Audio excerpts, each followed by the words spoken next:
একদিন কি আর কি বেগুনি গিয়ে কিনে খাওয়ান। ও মা গো মা, আল্লাহ গো আল্লাহ, জীবনে তো দেখিনি। হ্যালো এভরিওয়ান, আসসালামু আলাইকুম। সবাই কেমন আছেন? আশা করেন ভালো আছেন। আজকে গিয়েছিলাম চট্টগ্রামের বাইজিদ বোস্তামি মাজারে। আসলে এখানে অনেকে আসেন বাইজিদ বোস্তামির মাজার জিয়ারত করতে, এবং এই বাইজিদ বোস্তামি মাজারের পুকুরে যে কাছিমগুলো দেখতে পাওয়া যায় এগুলোকে দেখতে। আসলে অনেকে এগুলো নিয়ে দ্বিধামত থাকে যে আসলে পুকুরে এত বড় বড় কাছিম, এগুলোর বয়স কত। আসলে এগুলোর বয়স হচ্ছে যে প্রায় 1200 বছর আগের। স্থানীয়রা এগুলোকে গজারি মাজারি বলে।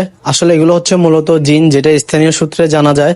যখন বাইজিদ বুস্তামি ইসলাম প্রচার করতে চট্টগ্রামে আসেন, তখন তিনি আল্লাহর ইবাদত বন্দিগির মধ্যে ব্যস্ত থাকতেন। তখন এই দুষ্ট জিনগুলো ওনাকে ডিস্টার্ব করতো। তো উনি আল্লাহর কাছে ফরিয়াদ করতেন যাতে এটা থেকে মুক্তি পাওয়া যায়।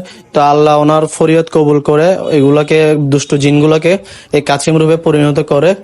তারপর থেকে এগুলা এখানে থাকে। এগুলাকে মানুষ বিভিন্ন ধরনের কলা, বন, ডিম অনেক কিছু খাওয়ায় বিশ্বাসের সাথে।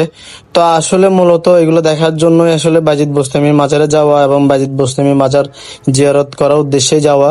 তো এই পুকুরের মধ্যে এগুলো দেখলে আবার অনেকে ভয় পায়, আবার অনেকে আদর করে, অনেকে গায়ে ছোঁয়, অনেকে খাবার খাওয়ায়। আসলে এটা একজনের বিশ্বাস এবং ভক্তির বিষয়। আসলে অনেক কিছুই আমাদের বিশ্বাস ভক্তি আসে না। আসলে যার বিশ্বাস যে জিনিসের প্রতি আসে, আসলে ওই জিনিসটাই আসলে মানুষ করে। তো আসলে বাইজিদ বোস্তামি যে ইসলাম প্রচার করতে এখানে আসছিলেন, এবং এইগুলা দুষ্ট জিন এগুলা স্থানীয়রা সবাই বলে। তো আসলে এটা দেখার জন্যই মূলত যাওয়া।